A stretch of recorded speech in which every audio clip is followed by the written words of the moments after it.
Radhe Radhe friends. आज हम आपको वट सावित्री व्रत पर सुनी जाने वाली सावित्री और सत्यवान की कथा सुनाने जा रहे हैं। हर साल ज्येष्ठ मास की अमावस्या को सुहागन महिलाएं अपने अखंड सौभाग्य की प्राप्ति के लिए एवं सुख और समृद्धि की कामना के लिए ये कथा सुनती हैं। तो आइए सुनते हैं वट सावित्री व्रत की कथा। पौराणिक कथा के अनुसार मद्र देश में अश्वपति नाम के धर्मात्मा का राज था। उनकी कोई संतान नहीं थी। संतान प्राप्ति के लिए राजा ने यज्ञ करवाया, जिसके शुभ फल से कुछ समय के बाद ही उन्हें एक कन्या की प्राप्ति हुई। उन्होंने उस कन्या का नाम सावित्री रखा। जब सावित्री विवाह के योग्य हो गई तो उन्होंने धूमसेन के पुत्र सत्यवान को अपने पति रूप में वरण किया। सत्यवान के पिता भी राजा थे, परंतु उनका राजपाट छीन गया था, जिसके कारण वे लोग बहुत ही दरिद्रता में जीवन को व्यतीत कर रहे थे। सत्यवान के माता पिता की आंखों की रोशनी भी चली गई थी। सत्यवान जंगल से लकड़ी काट कर लाते और उन्हें बेचकर जैसे तैसे अपना गुजारा किया करते थे।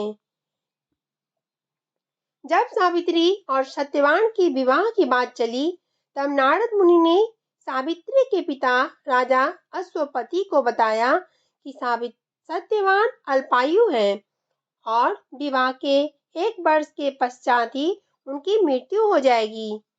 जिसके बाद सावित्री के पिता ने उन्हें बहुत समझाने का प्रयास किया, परंतु जब सावित्री यह सब जानने के बाद भी अपने निर्णय पर अडिग रही।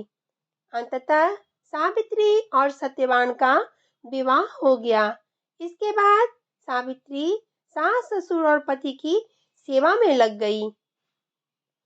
समय बीतता गया और वह दिन भी आ गया जो नारद मुनि ने सत्यवान की मृत्यु के लिए बताया था। उसी दिन सावित्री भी सत्यवान के साथ वन को चली गई। वन में सत्यवान लकड़ी काटने के लिए जैसे ही पेड़ पर चढ़ने लगा, उसके सिर में असहनीय पीड़ा होने लगी। कुछ देर सावित्री की गोद में रखकर वह सर को लेट गया। कुछ ही समय में उनके समक्ष अनेक दूतों के साथ स्वयं यमराज खड़े हुए थे। यमराज सत्यवान की आत्मा को लेकर दक्षिण दिशा की ओर चलने लगे। पतिव्रता सावित्री भी उनके पीछे पीछे चलने लगी। आगे जाकर यमराज ने सावित्री से कहा, हे पतिव्रता नारी, जहां तक मनुष्य साथ दे सकता है, तुमने अपने पति का साथ दे दिया, अब तुम लौट जाओ। इस पर सावित्री ने कहा, जहां तक मेरे पति जाएंगे, मुझे वहां तक जाना चाहिए, यही सनातन सत्य है।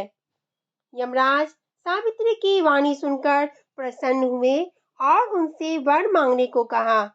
सावित्री ने कहा, मेरे सास ससुर अंधे हैं, उन्हें नेत्र ज्योति दें। यमराज ने तथास्तु कहकर उसे लौट जाने को कहा और आगे बढ़ने लगे, किंतु सावित्री यम के पीछे ही चलती रही। यमराज ने पुनः प्रसन्न होकर के पुनः वर मांगने को कहा, तो सावित्री ने वर मांगा, मेरे ससुर का खोया हुआ राज्य उन्हें वापस मिल जाए।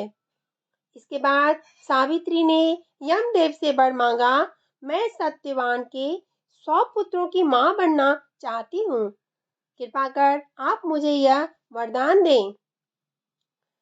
सावित्री की पति भक्ति से प्रसन्न होकर सावित्री से तथास्तु कहा। जिसके बाद सावित्री ने कहा, मेरे पति के प्राण तो आप ले करके जा रहे हैं, तो आपके पुत्र प्राप्ति का वरदान कैसे पूर्ण होगा। तब यमदेव ने अंतिम वरदान को देते हुए सत्यवान की जीवात्मा को पास से मुक्त कर दिया और सावित्री पुनः उसी वट वृक्ष के नीचे लौटी तो उन्होंने पाया कि वट वृक्ष के नीचे सत्यवान के मृत शरीर में जीव का संचार हो रहा है। कुछ देर में सत्यवान आंखें खोलकर उठकर बैठ गया। उधर सत्यवान के माता पिता की भी आंखें ठीक हो गई और उनका खोया हुआ राज्य उन्हें वापस मिल गया। तो आई होप फ्रेंड्स आपको मेरे द्वारा बताई गई ये जानकारी, ये कथा अच्छी लगी होगी।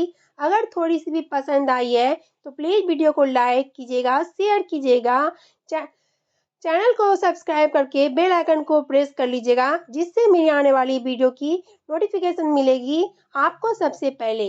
मैं मिलती हूँ आपसे अगली नई वीडियो में। तब तक के लिए कमेंट्स में प्रेम से लिखिएगा।